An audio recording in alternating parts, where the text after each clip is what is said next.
Welcome, welcome, welcome, everyone. This is the third episode of Mindset Mommy. I am joined by Jennifer Schoolfield. Welcome, Jennifer. Hi. Thank you, thank you. Hi. Thank you so much for joining us. Mhm. It's interesting how I stumbled across Jennifer. As I do with most cases, I'm always on YouTube, Instagram, because now that's become a thing, right? We're home Yes. and exactly. So, there's a whole world of people who are willing to share their lives as I do with us, and they get to show us so many exciting things and fun things, and certain things may not be so fun, but they are willing to share that with us. And I think that's a very commendable thing, because a lot of things that they do share require a magnitude and multitude of awareness. So Jen will be talking to us about her domestic violence experience with her husband, now ex-husband, correct? Yes. And we are not going to, delay it any further, because this is a very important mindset mommy. And, I want to make sure that I honor the time that I spend with Jen with the utmost grace, and, allow her to feel like this is a safe space. So Jen, I had asked you a couple of questions. But before I actually get into the question, which is the first question, is what was your go-to self-care tool for 2020? A lot of self-care talk, right? Because 2020, yeah, it dealt us a very harsh hand. And, but before I could even get to that, Jen, I'd like for you to tell the audience how you first discovered that you were married to someone who was abusive. Yeah. So, one thing that I know for sure now, I'm back in the dating world, and the number one thing is you do never tell the person that you're pursuing, or if they're pursuing you, exactly what you want in a person, because that's what I did with my ex-husband. For the first 10 days we were talking, I told him exactly the man that I wanted. And he mirrored that to a point where I was like, oh my God, this is the man of my dreams. Right. So it set me up for failure, because he became the man that I wanted versus the man he really was. Right. We dated for a year. During that time, I found out that he divorced his current wife for me and didn't tell me about anything until after we were already together, and we were getting married a month after his divorce was final. I was like, yeah. So after we got married, about a month in, he had to take over all my finances. And I make pretty well for myself. And I didn't really realize how much of a leech my ex was. And even though he made his own money, he spent mine and his. So pretty much I found out that he had these mental disorders. He has PTSD, of course, but he has Narcissistic Personality Disorder. And I found out he was diagnosed in 2015. I got a copy of his medical records, unfortunately. And he was actually put in the hospital in inpatient treatment facility for about 30 days after beating up his second wife. Okay, I'm going to pause you right there. You said he has PTSD, but you said, of course. Why'd you say of course? Because he is he was in the military. Okay, that's what I wanted you to. And he had multiple deployments under his belt. Okay, so for those who are watching, Jen was married to someone who served in the Army, and so on top of being diagnosed with a narcissistic diagnosis, I think it's narcissistic personality disorder, he also was suffering from PTSD. So if you guys are not familiar with what that is, when people are in the Army, unfortunately, it's a lot of stress, a lot of things going on. And when they leave, and this is not, don't quote me on this, but when they leave, unfortunately, some of them have a hard time readjusting post being wherever it is that they served. So a lot of these things become traumas. and unfortunately they can manifest in their personal lives. But yes, Jen, thank you. I just wanted to kind of clarify for those watching, because certain terms people are not familiar with. So Right. But that's it. Please do continue. So what made you, what did you just go like searching for the diagnosis, or did he just have No. it laying around, or was there a particular incident that led to you kind of saying, what's up? You know, like. Well, what I was starting to understand, or not really understanding, I was constantly confused. Like after we were married, he wanted me to always drink. He said that I had anxiety issues, and he was like, I'm going to set you up with behavioral health on post, and you're going to go see a doctor, and they need to check you out because there's something wrong with you. And I was like, dang, I didn't have none of these issues before I met this guy. Right. So I was just trying to understand why I was feeling so foggy. And well, when I go up to Fort Belvoir Mental Hospital, or the mental facility there, just to get evaluated, of course, the military doctors can't tell you right away about somebody else's medical history. But after me going there, they're like, dang, you're at the highest stress level. They give you a stress test every time you go in there. And then he was like, the military doctor was like, here, take these pills, and we'll see you back in 2 weeks. So we go back in 2 weeks, and I'm still at the highest stress level. He's sitting out in the lobby, just happy and joyful. And I'm like, okay, this doesn't make sense, because I've been taking the medication. I have never had any of these issues before. So the doctor sits down and he says, ma'am, obviously I can't tell you about your husband's medical history, because he was in their mental facility, in their inpatient facility, a year prior. But I didn't know that yet. He said, ma'am, your stress is not you. You don't have any personality disorders. You don't have anything but situational anxiety. And ma'am, so they tell you this after they tell you this after they suggested medication to. So they already gave you medication. Then it's afterwards. It's like, oh, ma'am, why did they tell you that before? It was a young doctor, and I don't think he knew how to approach it. I don't think that he knew how to approach it yet. And I honestly, between that first visit and the second visit, I think maybe they went and started looking at the history of my spouse. I think because you're on base. You're on base. Yes, on Fort Belvoir. Yeah, on Fort Belvoir. Okay. Yeah. Sorry, not to interrupt. I just want to make sure I understand. Yeah. So, go ahead. So after I left out of that appointment, well, the doctor, he finished up and said, ma'am, do you know about your husband's medical history, like his mental health? And I said, not a whole lot. He just knows a whole lot about mental health stuff, but I just thought that maybe he went to school for it or in classes for it. He said, no, ma'am, you need to ask him about his mental health. So as soon as I leave out of the office with the doctor, I look at him and I say, hey, so what was your extent at this behavioral health clinic? Like, how did they help you? Why? What did they say? This is him coming at me. Why? Wow. What did they say? Maybe we need to find you another doctor. Maybe the doctors here, they don't know what's going on. Because then I started to ask him what the hell was going on. And he couldn't really explain. He was very defensive. So that's when I really knew something was going on with him. Like mentally, something was really off. And then, prior to that, there was nothing. It was just like this happy marriage, and you guys were just great. It was little things. It was a lot of it was like one night. This is like the first true time I was really scared of him. We had just got married. Like we weren't even a month married, and we went up to DC to the wharf to get like seafood.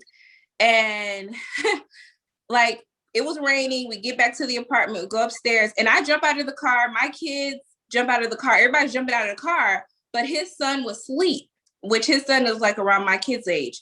So he was like, you left my son in the car. I'm like, you're in the car. We all jumped out of the car. I didn't leave nobody. So he speeds off. He comes back with this bottle of Smirnoff and he's drinking.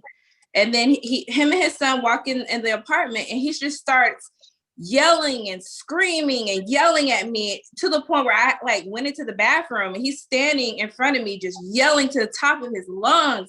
And then I had my phone, And I pressed record. He didn't realize it until he was like, oh, she recorded me. So he grabbed my phone and broke my phone on the ground. And I immediately wanted to divorce him immediately then, but I did it because he said that, well, if you divorce me, I'm going to try to ruin you. That's what these guys, narcissistic people. Yeah. So this is a month into being married, he started month. showing his true colors. So what was the totality of the duration of your marriage? Was it a year? 2 years total. 2 years. Together.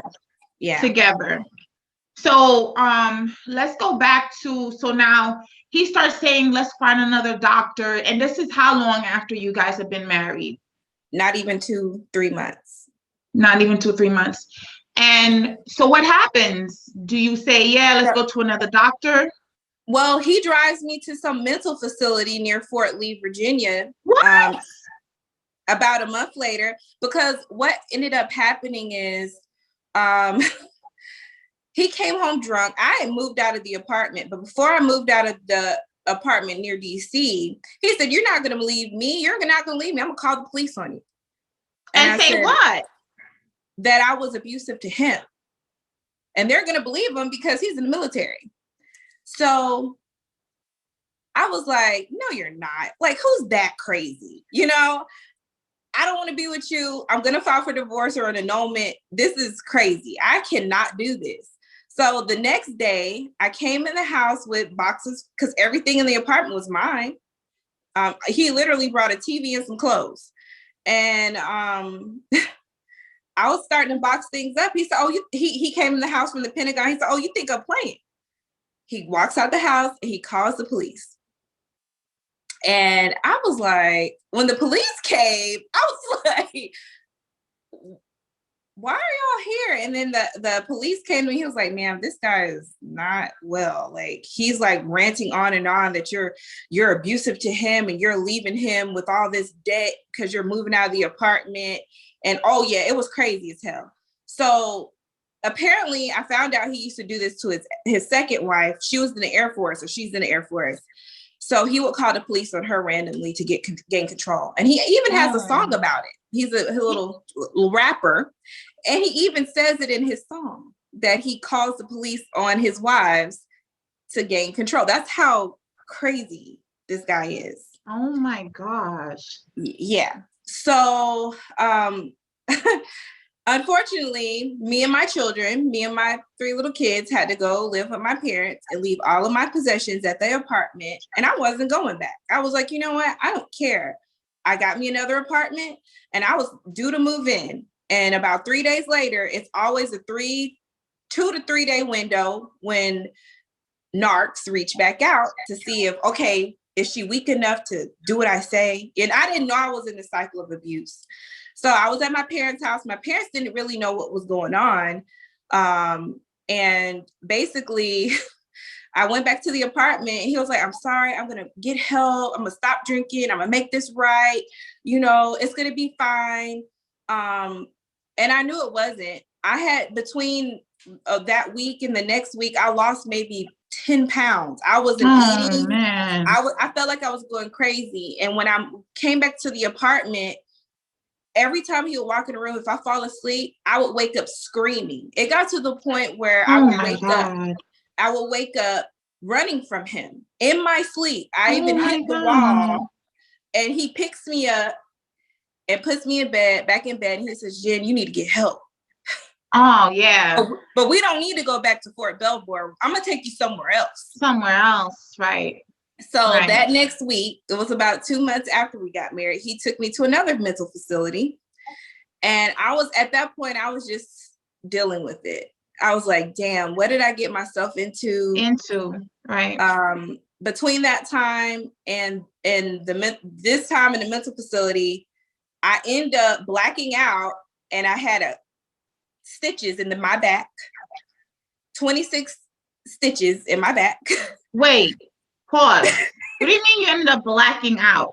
What happened? So apparently, I don't even remember this happening. Right up the street, they found me on the side of the road in my car in a commuter lot, passed out with all these beer cans all in my car and a big gash, and I was bleeding in my back. I got 23. I don't know what happened. He told the police she was drinking and driving. You could find her in this commuter lot. This is a month prior, okay? And the police was like, this is crazy. They didn't even charge me with DUI, nothing. They were like, man, we're taking you to the hospital. You need to get away from this dude. But I was so embarrassed. I was like, well, how did I end up here? I was so embarrassed. I didn't tell anybody. And that guilt, that's how they get you to stay with them, that guilt and that embarrassment. And you're like, dang, I can't leave this fool. He gonna make me look crazy. Mm-hmm. So at that point, I just became numb. And I just started anything he took over the finances, I let him do it. He talked to me crazy. I was trying to figure out how to get out of the marriage. And he said that he came up on orders to go to Korea. So I was like, oh my God, that's my way out. He's gonna leave. So he was supposed to go to Korea the next month. So he was like, you know what? Let's move you into the cheaper apartment and I'm going to be going to Korea. I was so excited. But between that, let's just go back. I was so excited.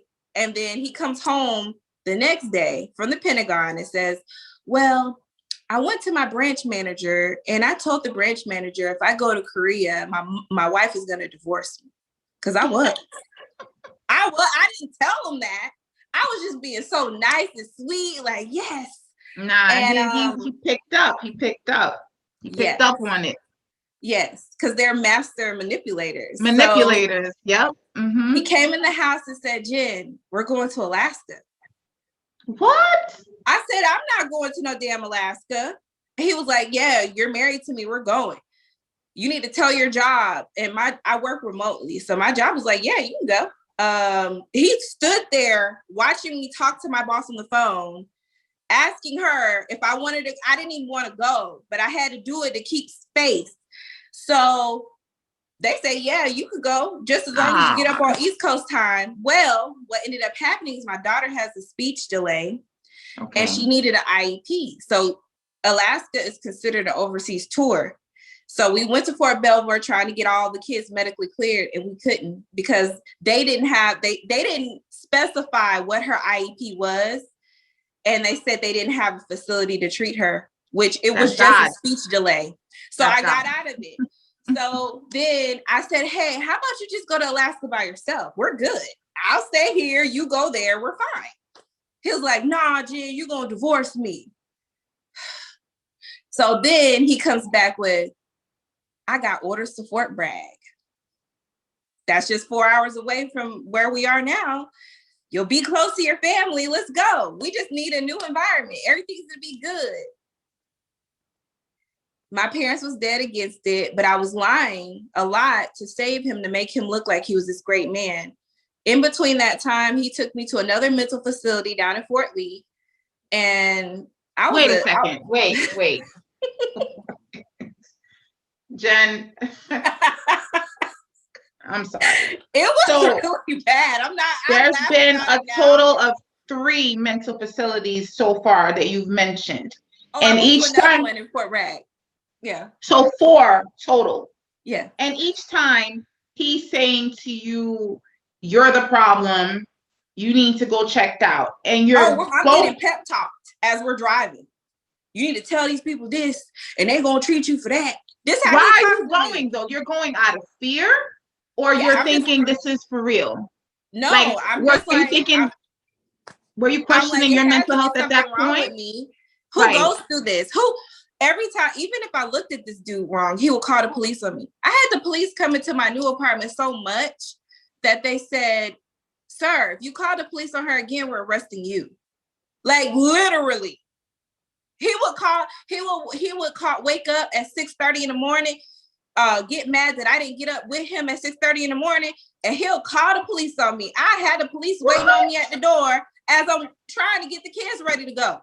Like it was a day, every 2 to 3 days, I had the police in my door, and I didn't know why. Never got charged with it. Was he on medication? Do you know? No. He was not on the medication that he was supposed to be on at the time. He didn't get on medication until everything went down at Fort Bragg. So Okay, yeah. so in the end, you move 4 hours away to keep the peace, and Yeah. you're just trying to figure out how to make your escape, but also how to not let this guy look bad. So what was the moment where you said to yourself, this is it, I gotta go? Did it? Well, first things first, my dad told me if he said something's going on with y'all, but you're not going to tell me, you better live on post, because everything that happens on post, he called the police, be stupid, anything, it's going to land on his ass. So my dad said, you better get on base housing. So I told him the only way I'm going is we live on post. That's it. So we got on post housing. And he never lived on post at any duty station. So he didn't really realize that calling the MPs on me, it was going to get him in trouble. He was going to hit the blotter. His command was going to find out. And the ball started rolling from there. So we get to Fort Bragg. And he calls the MPs on me because he yells at me to get him a beer out the refrigerator. I turned around because I was startled and I dropped it on the ground. I just dropped it because I was so scared. I was shaking. And he runs out the house. She just threw a beer bottle at me. Oh my God. And I was like, here we go. Here we go. Because I already know what's about to happen. He don't know what's about to happen. So MPs come, they write everything up. His command is alerted. Family advocacy is the people that saved my life.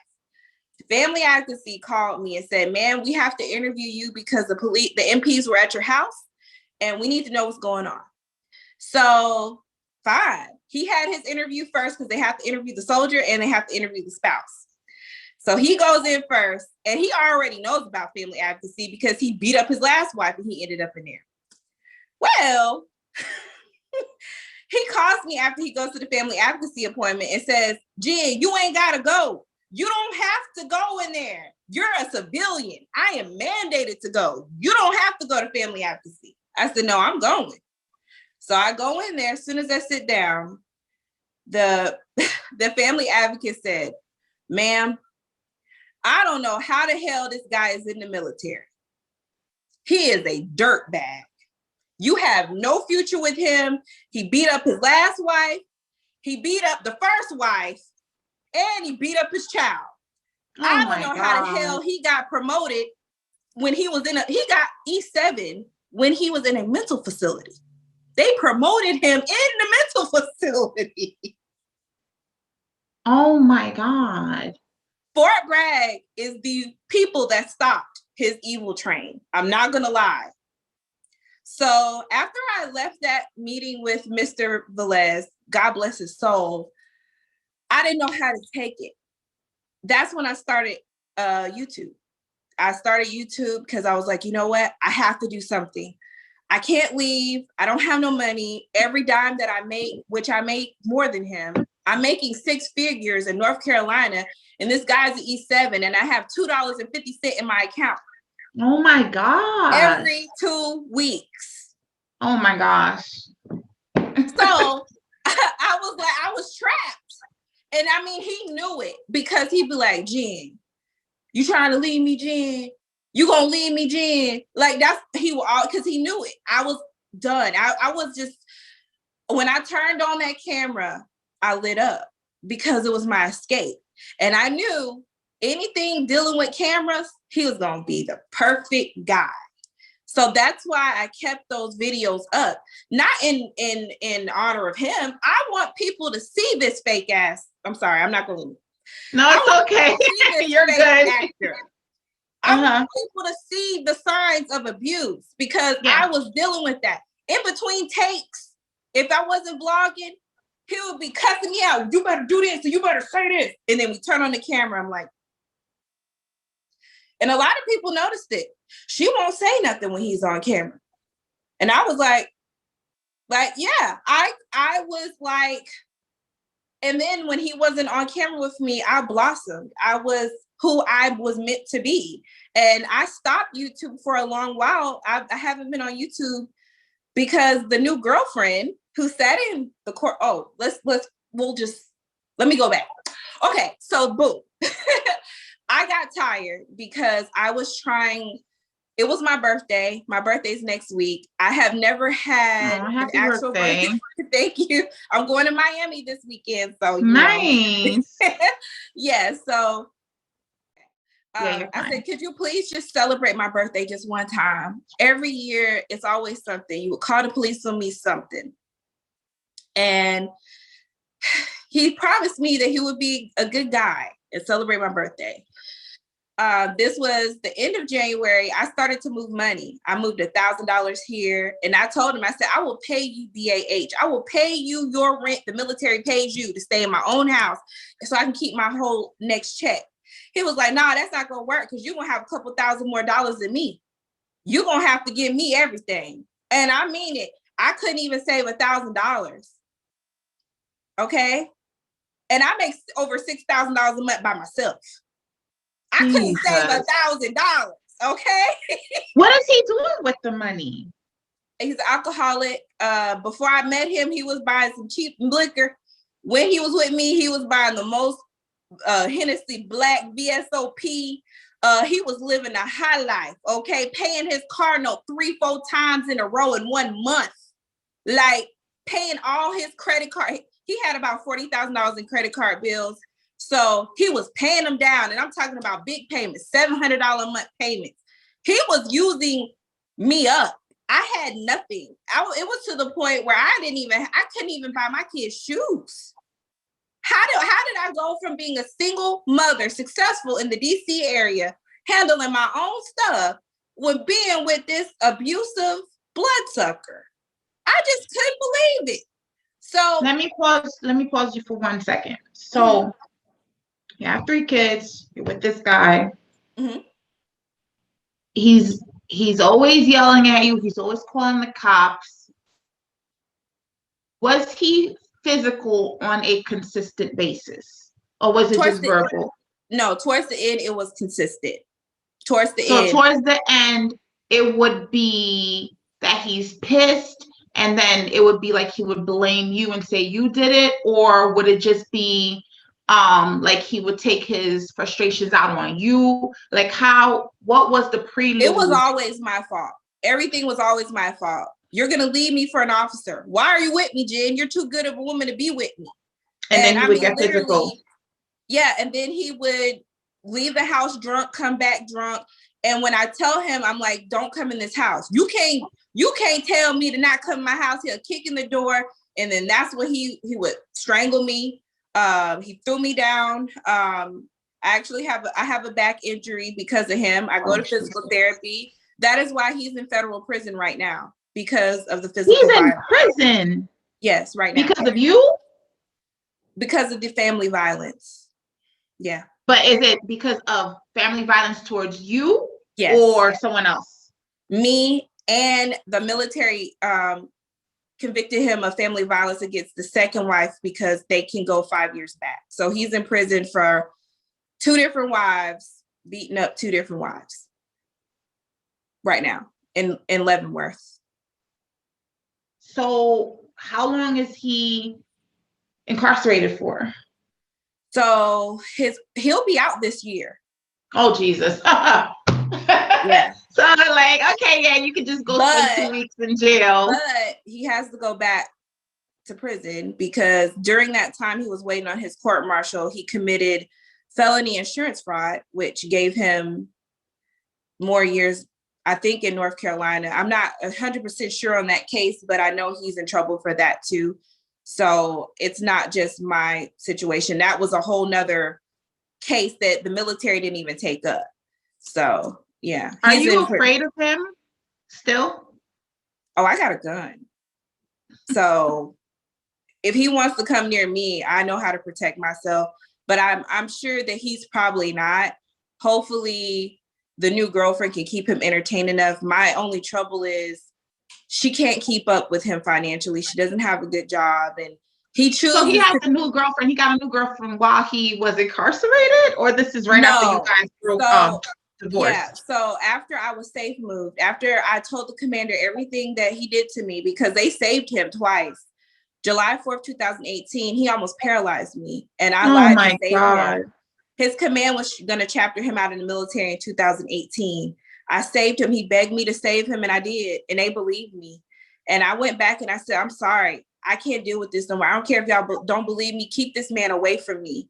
They put him in a mental facility and they safe moved me in 3 days. So the videos that are on my YouTube, that was the process in which all that stuff happened. So he was in a mental facility on Fort Bragg, 6 South, while they moved me. He found out we were moving from a neighbor, and he called me from a private number begging me to be back with him. I almost took the bait. I literally almost took the bait. It's so hard breaking free from being with a man that you thought loved you. This is not love, but he's promising you the world. That's what they do. They future fake the hell out of you so you can stay with them. You're never going to get that man that they promise, but they future fake you so you can stay with them. And I almost did it. So basically after I was safe moved back, he starts calling me. I had a military protective order. He didn't care. He was like, you're not going to tell on me. You love me. Let me get you and the kids in a new place. We're going to be together. They're going to chapter me out. They're going to Mediport me out. And I'm going to get all this money for VA and disability and all this stuff. We're going to be a happy family.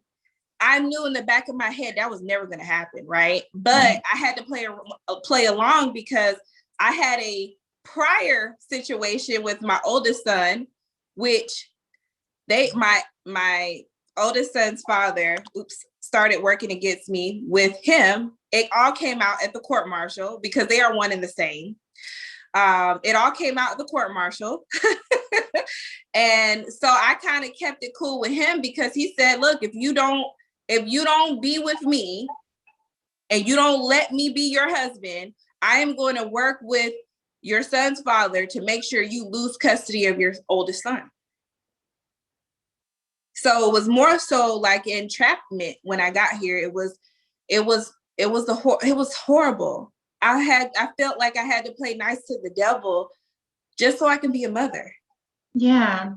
When all the while my child's father literally was trying to get dirt on me to get him to get my son from me. So it didn't work out. They both ended up looking like extortionists, but it is what it is.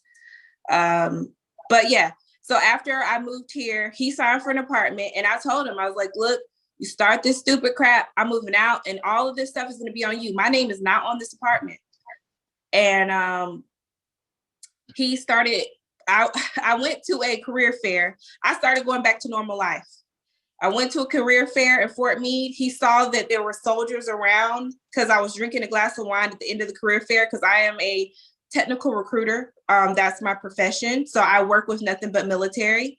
And, oh, wow. He thought that I was with a man and I literally felt like a human being. I felt like a human being going out into the world and doing my actual job. So I came home feeling good in the apartment. I fell asleep and I wake up to some of my subscribers hitting me up 4 a.m. Jennifer, you okay? You okay? And I'm jumping out of my sleep screaming.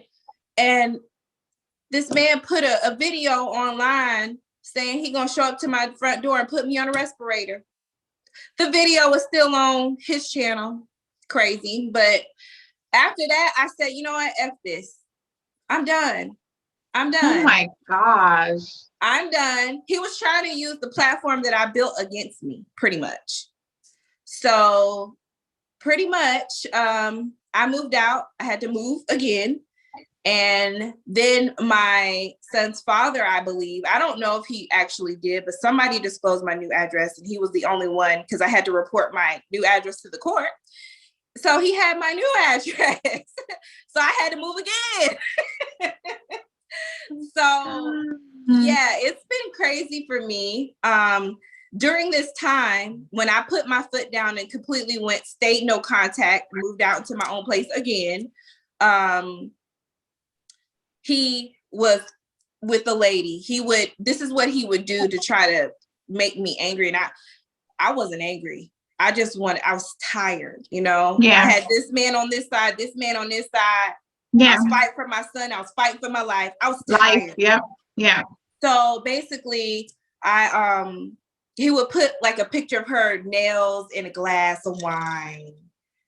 in a picture and put it on his Facebook. And then the songs that we would listen to, he would be like, I found the love of my life, with the BB and CC Winans relationship songs, trying to get it back to me. And I'm like, I would laugh, but it just started to become super harassing.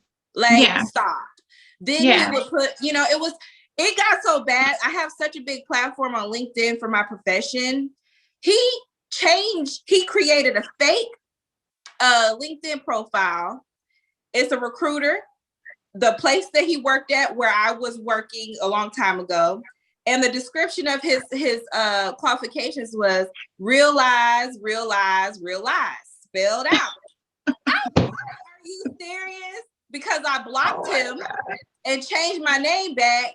He goes and creates another profile with him and a new girl smiling and a LinkedIn profile picture. Like, how crazy. LinkedIn is a professional platform, and they have a picture of him and her smiling, like it's Instagram. Right. So I was like, I was just getting to a point, because what these people do is they try to trigger you so you could break contact. And I'm gonna tell you, there was one summer night, I was tired. I was waiting on the court martial to go through, waiting on my divorce to go through. I was waiting on my custody stuff to go through. Everything was just compiling. And he said something online. He posted a video trying to antagonize me, and I went live on my YouTube channel. And thank God for my subscribers. They are my loves. I love them. They are literally my friends. Mm-hmm. And they were like, Jen, get offline. Come on now. I was cussing him out up and down. I was like, I am so sick. You are a bully. You are a bully, and nobody is scared of you anymore. That's what you're mad at, because you're not important.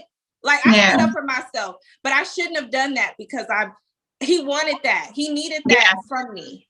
He got what he wanted. He wanted the rise. Yeah. So after that, I was quiet and I waited for the court martial. And the court martial was something special. Let me just say that. The military, them JAG attorneys know what the hell they doing. And I can tell you, those JAG attorneys, they had my back 100%. What's a JAG attorney? The JAG, the military 82nd Airborne Corps attorneys, supported me 110%. I will never forget what they did for me and my children. His ex-wife did not testify. He just admitted that he punched her in the face, so she didn't get on the stand. They dragged me on that stand, but his high-powered attorney didn't know the truth. And he's always the victim. Narcissists are always the victim. Yeah, so what you did. You provoked. You are the cause. Yeah. Yep. So basically, he didn't tell he should have told his attorney the truth, because he wouldn't have looked, that he could have cleaned it up a little bit for him, but he didn't. He was the perfect soul, right?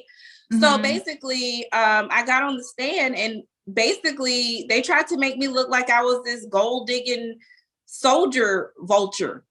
I was like, how? He's taking your money, but you're the gold digger. But no, they didn't paint it like that. So that's when the Army lawyers was like, hold up, ma'am, how much do you make? I told them 6 figures. They said, we have no further questions. Oh, hold on, ma'am, do you have your own benefits?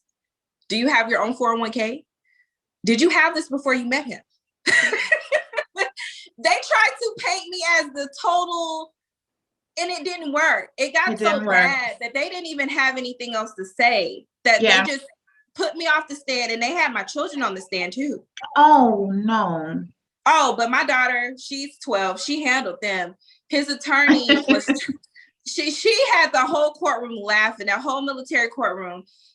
The lawyer was trying to force my child to confuse her answers. And she told him to stop. She said, stop talking. Let me answer one question at a time. Go ahead, baby. The judge laughed. Like, we have been through so much. You cannot overtalk what the devil is sitting behind you. You can't make us. We're not scared of you. Because we've already seen the devil. He's scary. You're not scary. Right. Exactly. No, I get it. So let me go ahead. He was forced to apologize to me on the stand after he was sentenced. He told, and his girlfriend would sit up in court with him every day, heard all of this craziness, and she sat up in there like a bird He every brainwashed day her. He supporting this brainwashed. guy. I was Of like, the course. desperation of it all. Yeah, You were well, that desperate to be with a man. you know what it is? It's the manipulation of it all. Yeah. Because truth be told, although I never went as far as being abused physically, but mentally, I've had my share of that. And what they can do is they can have you, which you expressed, really second guessing you, second guessing your sanity, Oh yeah. second guessing everything. And it's I've watched it happen to family members. And as I mentioned to you when we were setting up the interview, I had a cousin of mine who was killed by her husband. And this is after she left him, which is the crazy thing. She made her escape. She was doing fine, and he pretty much hunted her down and stabbed her to death. And I'll never forget that. And this was the purpose of me doing this interview. And I can't thank you enough, Jen, because the awareness is extremely important, but it's more so what you symbolize. And I'm gonna cry. Let me try not to cry.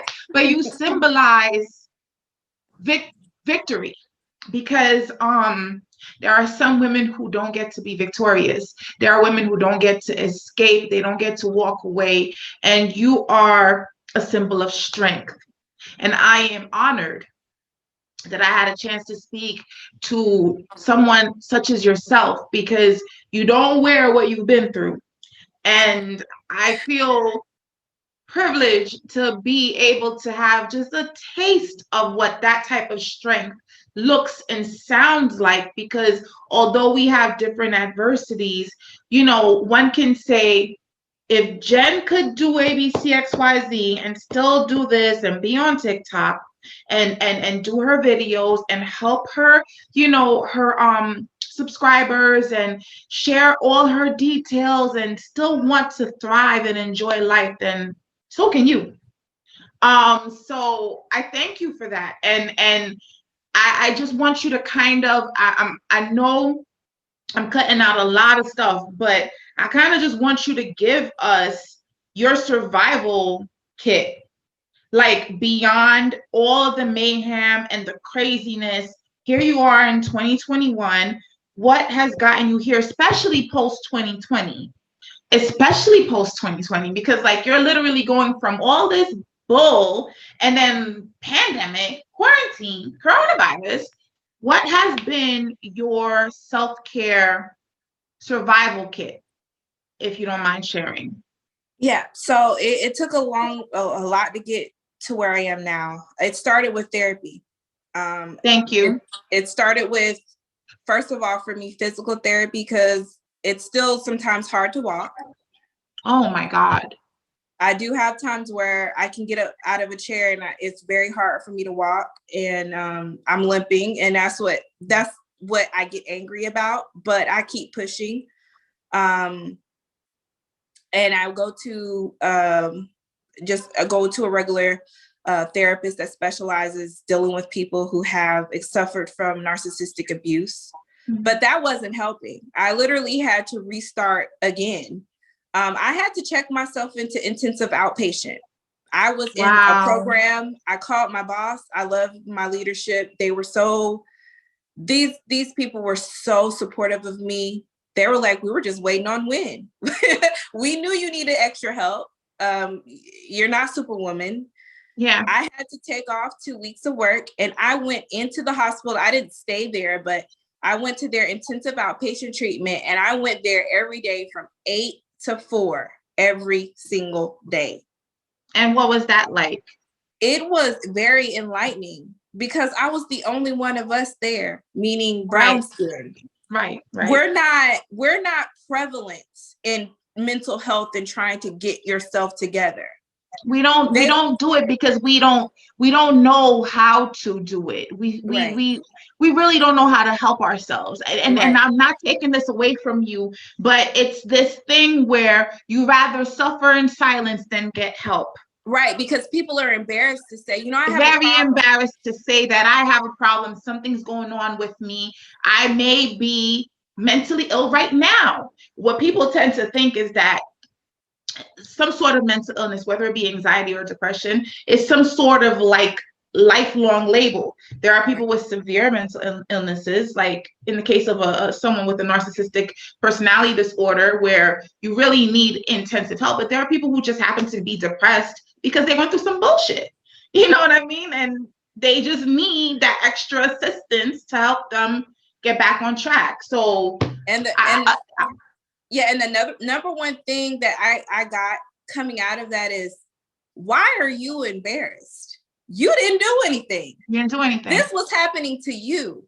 Mm-hmm. You're trying to fix the problem that you didn't create. Yeah. So they brought us down to the basics. We were coloring. We was listening to music therapy. We was speaking about our thoughts, how we're feeling. And then in between that, we would get another therapist to take us out individually. It was so hard for me to even function every day. I knew that I had to wake up, get my kids to school.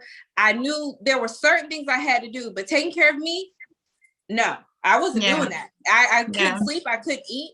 So they had to put me on medication. They put me on medication because they said I was in fight or flight mode. I was worried about this guy trying to come get me. I was worried about my son's father trying to come and get me. I was losing it. Okay. That's a lot. It was a lot. And they put me on this medication for about a month, and till I didn't have to take it anymore. I wasn't worried about this stuff. And this is what I tell people who follow me on my social media. Look, it was not a magic bullet. This was months, now over a year of treatment. You know what I'm saying? Yeah. So I was in that intensive outpatient treatment for about 2 weeks. And then after that, I still have the victim advocates still at Fort Bragg, still call me every month, even though I'm divorced, even though he's in prison. I'm still pretty much a dependent. They still call me. They still, I still can go and to the doctor. I mean, I have my own medical, but I'm glad that the military is supporting victims of domestic violence, because it hasn't always been like that. So I go to therapy every week. I work out, and that's what changed my life. So after going to the intensive outpatient physical therapy, I started to feel good enough to start working on my physical health. And that's why I bought that little treadmill. And it changed my life, because I felt like I was wearing my depression, because I couldn't recognize myself in the mirror. I was wearing all this pain. I was wearing this fat suit, in a sense, in my head of pain. You can see my divorce. You can see my custody battle. You can see my ex-husband's mental disorder. You can see all that on me. And I was like, you know what? I'm gonna break free. And I bought that. It took me a while to the treadmill's right here, but it took me a while to get my head in a moment of, you got to do this. You got to do this. And then after about a week of trying to work out, do a mile a day, then I went up to 2 miles a day. Then I went up to 4 miles a day. I mean, I ran 21 miles the first week of February. I have to it changes your life. It changes your life. And then I saw just to let you guys know how I came across Jen is like, I wanted to get a treadmill. I was looking up cute workouts, and hers came up because she has a pink treadmill. And I don't know, there's nothing cuter than a pink treadmill. And, I watched her getting it together. And when I say getting it together, only thing that I'm referring to is incorporating this as a mom into her schedule and staying motivated and pushing through. And Absolutely. She allowed me to feel motivated to get it together too. So I got my own baby, but she's red. I like that one. That's the one that like the bars raise up. Oh yeah, I love that one. Yeah, my baby's red. So I'm gonna do an update video soon on my way. I'm looking forward to it, because believe me, Jen, honestly, you're what made me hit the buy button. Because at first I was like, oh, I'm seeing all these videos and I need to see something that looks more like me. And, you know, again, I'm a mom of three. So it resonated with me that you're a mom of three. So I'm like, okay, this is a body of a mom that's had to carry three kids. You understand? Yes. Like, and you did it. And I saw the definition. I remember when you did the review video, the update, the definition in your arms and your face and everything. Oh, I looked at that video and I was surprised. Oh my God, my body changed. Completely though. It was so noticeable. So you are, like I said, literally what made me hit the buy button. I could just keep talking to you because it's so therapeutic for me to hear you speak. Again, your strength is remarkable. And if this was like a cursing shot, curse, so I could give you emphasis. Because like you are like, no, you're goals, man. And I can't stress that enough. You are goals. And I'm so happy that, you know, God does his thing when he puts certain people on your path. And now it has to be virtual, but he still will make sure that you get the right people to kind of just let you see how, you know, you can get through the darkest of days. Even when it doesn't seem like there's a light at the end of the tunnel. Absolutely. So I'm so thankful. I'm sorry that you had to go through those things. But I'm thankful that you again came out victorious. And thank you again for talking to us. But if you could give us anything as far as for women who aren't as strong as you, because I know you might think that you're the standard, but you're not. A lot of women, unfortunately, do get very brainwashed and manipulated and can't find the strength to leave those toxic relationships because all they know is toxicity. What would you say to someone who's watching this video now, who's going back and forth in herself, thinking, should I leave? Should I not? He told me he's going to do this to me. He threatened my kids, whatever. What would you offer to them as advice? My number one advice is don't believe them.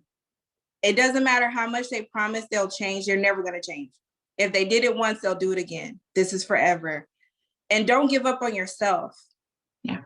Don't give up on yourself. Even though you may think it's not going to end, it's going to end one day. And you're going to feel better as long as you don't give up on yourself. Mm-hmm.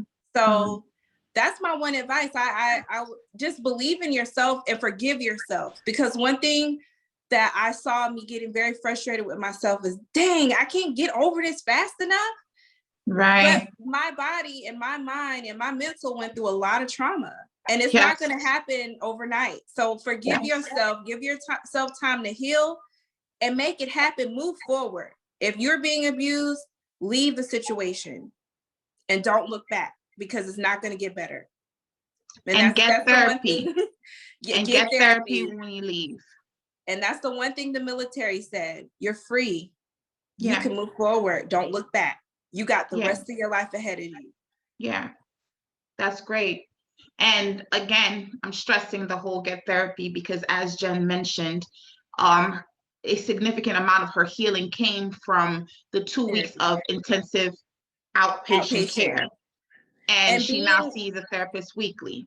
And also with everybody who have, you know, who's working or have some type of medical, just know that this is covered under FMLA. You will, if you need more than 2 weeks, you will still get paid. It'll be probably short-term disability. I'm in HR too, guys.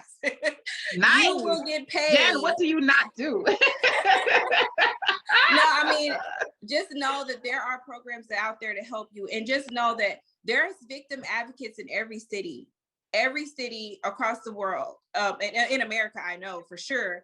And all you have to do, and I tell women this all the time, those advocates they do God's work.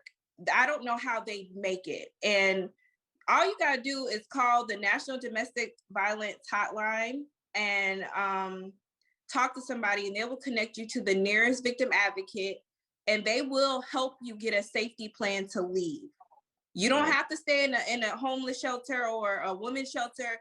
They will actually help you get a safety plan, and keep that safety plan secret. Do not allow anyone to know about it, because if your abuser knows your safety plan, that is the most dangerous time in your relationship.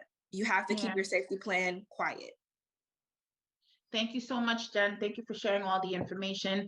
To anyone who is a victim of domestic violence, please know that you're not alone, and there are so many different avenues for you to seek help and to get yourself to safety. Let Jen be a prime example of what that looks like on the other side.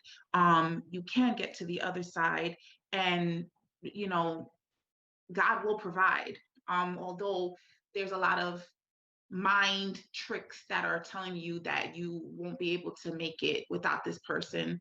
Believe in yourself, like Jen said, and believe that there is brighter days ahead. I Yes, hope this break serves those you. trauma bonds. Break those trauma bonds. Absolutely. Yes. Absolutely. I hope this serves you. Thank you for tuning in to Mindset Mommy. Thank you, Jen, for sharing your story with us. Blessings in abundance to you, to those 3 babies. Thank And I you. wish you all the best. And I'm so thankful that you agreed to do this with me. Thank And you. no problem. And guys, I am relaunching my YouTube channel because it's a whole new Yay. Jen in this new world. And I'm Yes. dropping my first weekly vlog this week, Friday, and it'll be every week. Nice. So you can see my life and see how I'm progressing in life. Well, I'll be watching because I'm subscribed. So you better subscribe to Jen's. I'll put everything in the details so you guys can find her on YouTube, find her on Instagram, and follow her journey. This woman is remarkable, and you gotta stay tuned for